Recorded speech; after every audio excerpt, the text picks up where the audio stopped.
another day, Hernandez said.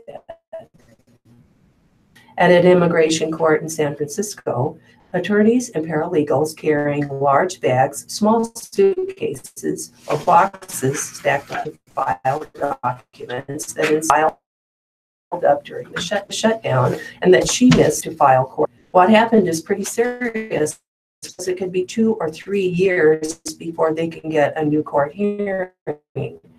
And by then, immigration law could change. Isapana had said. Judge Ilis walked into the San Francisco courtroom where about 15 people waited and announced there were no Spanish interpreter present, but that a bilingual to help if needed. One of the cases on the docket was that of a Nepalese woman seeking asylum. The judge set the woman's final hearing for July 2nd. The woman's attorney, Gopal Shah, said they had to scramble to be in court Monday. Sure, her hearing was going to happen today, but we showed up anyway, Shah said. She was lucky her case was heard, and a court hearing was set for July because judges already have full calendars. From Phoenix, U.S. Customs and Border Protection officials announced Thursday their biggest fentanyl bust ever, saying they captured nearly 254 pounds of the synthetic drug that is fueling a national epidemic of fatal opioid overdoses from a secret compartment inside a load of Mexican produce heading into Arizona. The drug was found hidden Saturday morning in a compartment under the rear floor of a tractor trailer after a scan during a secondary inspection indicated some anomalies in the load, and the agency's police dog team alerted officers to the presence of drugs. Nogales CBP Port Director Michael Humphreys said, most of the seized fentanyl, with an overall street value of about $3.5 million, was in white powder form, but about 2 pounds of it was contained in pills. Agents also seized nearly 395 pounds of methamphetamine with a street value of $1.18 million, Humphreys said. Fentanyl, in amounts the size of a few grains of salt, is a dangerous opioid which can kill a person very quickly, Humphreys said. The seizure, he said, had prevented an immeasurable number of doses of the drug that could have harmed so many families. The Drug Enforcement Administration said the previous largest U.S. seizure of fentanyl had been in August 2017, when it captured 145 pounds of the drug in a Queens, New York apartment that was linked to the Sinaloa cartel. Before that, the largest recorded fentanyl seizure was 88 pounds, nabbed in a pickup truck in Bartow County, Georgia. Mexican traffickers have been increasingly smuggling the drug into the United States, mostly hidden in passenger vehicles and tractor trailers, trying to head through ports of entry in Nogales, Arizona, and San Diego. Doug Coleman, the DEA special agent for a Phoenix division, expressed admiration for the size of the recent bust, emphasizing it was not the product of any intelligence from his agency, but rather pure old-fashioned police work by the agent who pulled the truck over. It was totally a cold hit based on the agent's hunch, Coleman said. Fentanyl has caused a surge in fatal overdoses around the U.S., including the 2016 accidental death of pop music legend Prince, who consumed the opioid in counterfeit pills that looked like the narcotic analgesic Vicodin. U.S. law enforcement officials say the illicit version of the painkiller is now seen mostly as a white powder that can be mixed with heroin for an extra kick, as well as blue pills that are counterfeits of prescription drugs like oxycodone.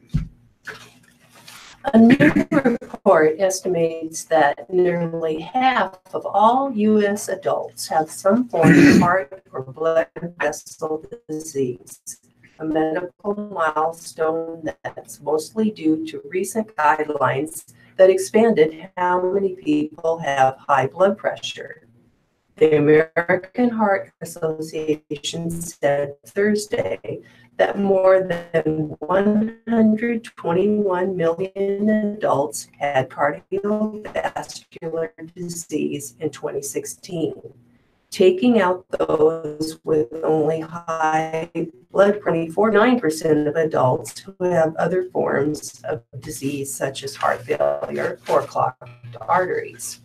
Measuring the burden of diseases shows areas that need to improve, the association's chief science and medical officer, Dr. Mariel Jessup, said in a statement. High blood pressure, which has long been defined as a top reading of at least 40 or a bottom one of 90, dropped to 130 and 80 under guidelines adopted in 2017. It raises the risk of heart attacks, strokes, and other problems. Only about half of those with the conditions have it under control. From Chicago, a federal judge on Thursday approved a far-reaching plan for court-supervised reforms of the Chicago Police Department, nearly 2 years after a U.S. Justice Department report found a history of civil rights violations by officers. Judge Robert Dow's decision to approve the consent decree is a culmination of a process that started with the release of video in 2015 showing white police officer Jason Van Dyke shooting Black teenager Laquan McDonald 16 times. It led to the Justice Department investigation. Dow said the decree is a vehicle for solving common problems in a manner that diffuses tension, respects differences of opinion. Officers have said there have been 7 separate attempts at police reforms in the last century. From Washington, a day after he lashed out at U.S. intelligence agency chiefs over their assessment of global threats, President Trump abruptly reversed course Thursday and said that he and the intelligence community are urgent that the testimony has been mischaracterized by the news media. House Speaker Nancy Pelosi and other Democrats have slammed the president for his comments disparaging Director of National Intelligence Dan Coats, CIA Director Gina Haspel, and other top security officials. The officials told Congress on Tuesday that North Korea is unlikely to dismantle its nuclear arsenal and that the Iran nuclear deal is working, contrary to what Trump has claimed. The intelligence agency chiefs said that they were totally misquoted and it was taken out of context, Trump told reporters at the White House. They said it was fake news. Coats and other officials presented an update to the Senate Intelligence Committee on Tuesday on the annual assessment of global threats. In a public report and testimony broadcast on C-SPAN, they warned of an increasingly diverse range of security dangers around the globe, from North Korean nuclear weapons to Russian campaigns to undermine Western democracies. Trump tweeted Thursday that he and the intelligence leaders are very much in agreement on Iran, ISIS, North Korea, etc., and that he values their service. Happily, we had a very good meeting, and we are all on the same page, he wrote. We're going to go now. It's 10:22, and we're going to move to our local legislative news. This is the story in the today's World Herald. From Lincoln, more online sellers would have to collect sales taxes from Nebraska customers Thursday by a legislative panel. The trio of proposals appeared to be popular, earning enthusiastic backing from local retailers, business leaders, and city officials. No opponents testified before the Revenue Committee, and their position letters. This is apple pie and girl next door. Everyone wants to love this, said Kim Robach, a lobbyist who took a neutral position on behalf of PayPal and First Data. All three bills would give clear legal backing for Nebraska to require that online retailers collect sales taxes once they have $100,000 worth of sales, or at least 200 transactions in Nebraska. The threshold matches the South Dakota law at the center of a U.S. Supreme Court decision last year. In that case, the court ruled that states could force online retailers to collect sales taxes, even if they had no store, warehouse, or other physical presence in a state.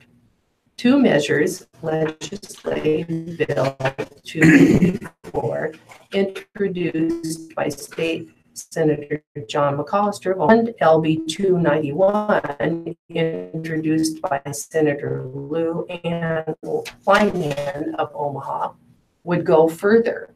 LB 291 incorporates changes sought by the Nebraska Department of Revenue. Both bills would require that so-called marketplace platforms collect taxes on the sales they handle for smaller online vendors.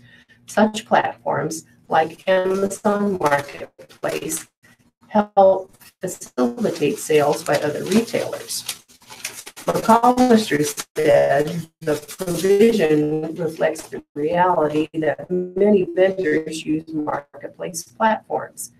He called it the only fair way to deal with internet sales. James Plucknett, owner of Four Car Star and Gift Gallery in Lincoln, supported both LB 284 and LB 291, saying it was, quote, way past due, unquote, for online retailers to collect the same sales taxes as local brick and mortar stores. He said the difference in sales tax collection has contributed to struggles among local retailers. This is absolutely an issue of fairness, and it is critical we pass this, he said.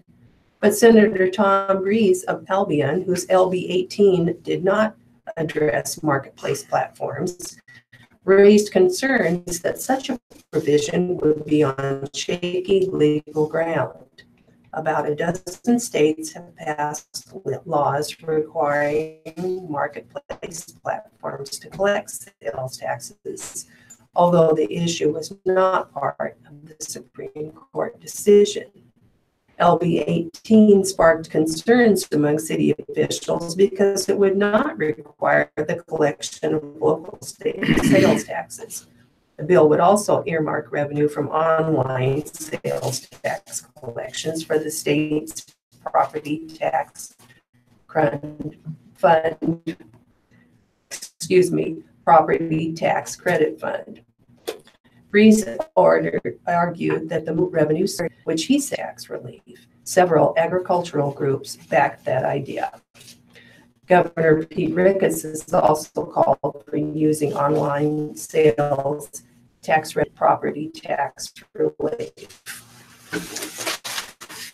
And we'll turn to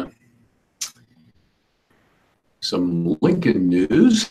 Lincoln Parking Services plans to purchase a parking garage on N Street and take over the lease of the underlying land in order to preserve parking in the southeast corner of downtown. The land where the Eagle parking garage at 1330 N Street sits is owned by the Mary Brown Trust, with 49 owners spread across 5 time zones. So buying the land outright is a headache, according to David Landis, director of the Urban Development Department. Instead, the city wants to own the building, but lease the land from the trust for 32 years. It took us 4 months to exchange. Under the agreement, the city will purchase the garage for $1.87 million, which is the appraised value of the building, and will assume the lease of the land, which Wayne Nixdorf, Lincoln's parking manager, said. There are 7 years left on the lease with a 25-year extension available. That potentially gives the city decades to decide to purchase the land if it decides to do that, said Nixdorf. An immediate sale of the property would likely elude us unless the city council wants to approve using eminent domain, Landis said. It's never gotten a signal that the city fathers have wanted us to use eminent domain to take care of the parking problem in downtown, he said. The city will spend another $5.2 million renovating the 340-stall garage, including new elevators. Our goal is to get 30 years of life out of the garage, Landis told the council. The city expects the garage to net about $11 million over the 32 years, producing revenue beyond the project cost, Landis said. The goal is to retain needed parking in that area of downtown. A private developer would not likely keep the building as a parking garage because it doesn't provide the rate of return that developers want. Under private hands, it would likely be demolished and turned into something else, Landis said. And it is the city's responsibility to provide parking for businesses in the area, he said. What I don't have is another realistic strategy that gets this parking in the same time frame we need it by, he public expansion at the previous council meeting. Councilman John Camp grilled city officials about the project cost. The city has looked at multiple locations for parking in the southeast quadrant of downtown and ultimately decided to purchase property in a block it calls Block 65, which includes the M Street garage at 1318 M Street and the adjacent parking surface parking lots. Block 65 will be used for a large future garage, Nixdorf said. Eagle Garage on the northeast corner of a block bounded by N and O Streets and 13th and 14th Streets is an existing parking garage in a state of decline. If we don't purchase it, the parking will go away. And we really want to keep that parking inventory, Nixdorf said. With a Larson building garage at 14th and Q, Eagle parking, and the parking on Block 65, the city will be able to provide parking stretching from the University of Nebraska Lincoln to the Capitol in southeast downtown. The city expects to use a $14 million revenue bond for the purchase of property on Block 65 and the purchase and renovation of the Eagle Garage, Mixdorf said. Then the city will design a new garage for the Block 65 land and get construction cost estimates for another bond. Mixdorf expects the new city garage will cost around $25 million because the city will already own the land. Also from Lincoln, rural residents who dislike windmills clashed with renewable energy advocates and economic development officials over a bill that would regulate the construction of wind turbines. The bill from State Senator Tom Brewer of Gordon would require any counties that allow construction of new wind turbines to regulate their placement, noise, and decommissioning. And for 2 years, while counties developed guidelines, wind turbines would need to be at least 3 miles away from a home. Brewer said wind turbines are up there with property taxes as one of the top issues he hears about from constituents. But opponents argue that Brewer's measure, Legislative Bill 373, would stifle rural economic development and interfere with county control on the issue. We need to continue to be open for business, said John Hanson of the Nebraska Farmers Union. Brewer said he brought forth the bill on behalf of those who are, quote, forced to live next to these facilities and have no say in their existence, unquote. There has to be some way of protecting those adjoining landowners, he said. You're going to look at this wind tower for the rest of your life and the rest of your kids' lives.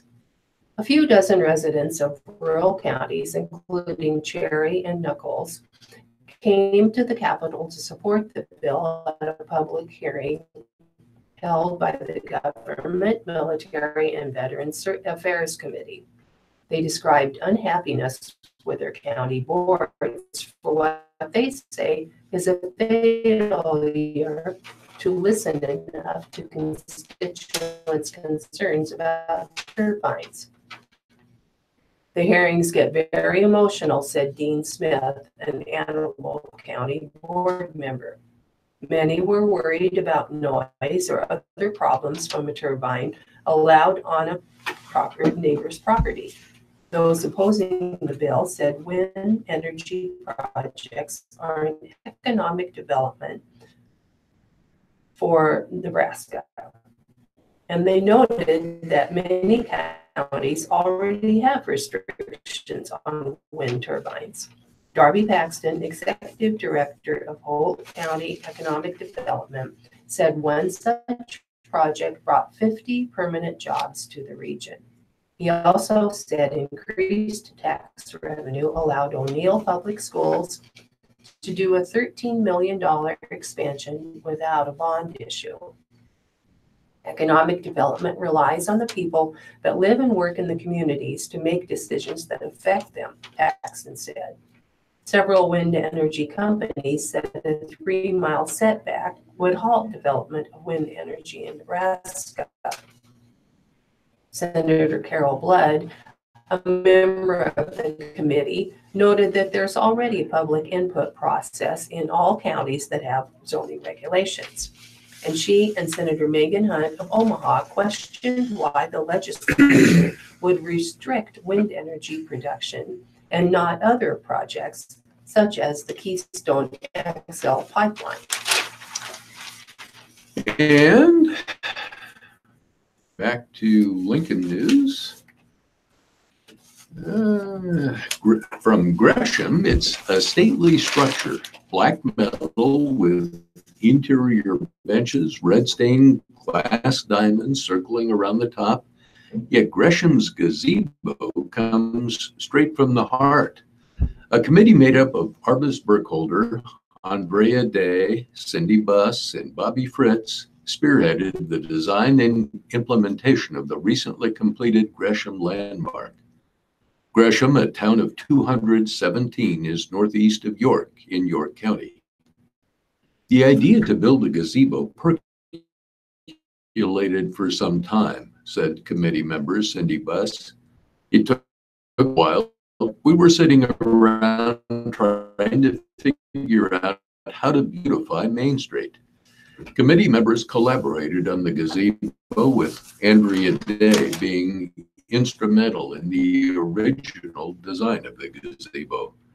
I went by a sketch that I drew up. We just came up with ideas and talked to the town about what we could or couldn't do, Day said. Even when the plan to beautify a spot on Main Street was in its form, committee members knew the project should be special. We didn't want it to be a regular old gazebo, Day said. We wanted something unique. After the committee completed the design, Unlimited Welding of Stromsburg did the rest. We're all very pleased with how well the welder made it, Buss said. It was the welder who suggested adding stained glass. I think it adds so much more to it, Buss said. Having the gazebo completed made Day see it in a different light. You don't know exactly what it's going to look like until it's finished, she said. We're pretty happy with it. The Gresham branch of York State Bank is near the gazebo site, and branch manager Pam George says she's enjoyed the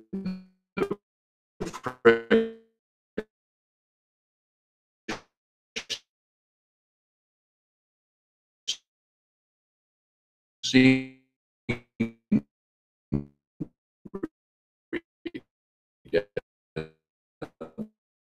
the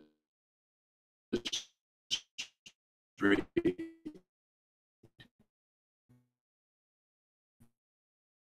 It's really added a lot to our main that I think it's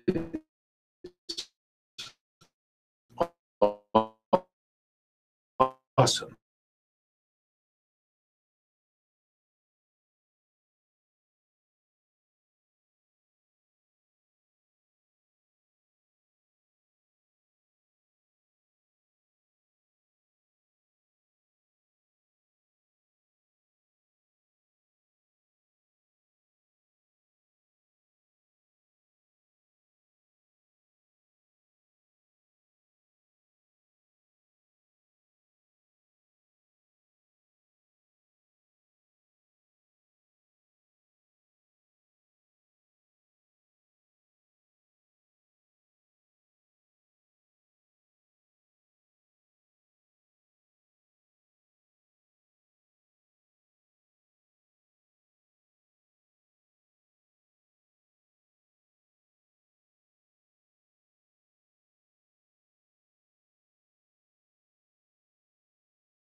Memorial bricks make up the gazebo.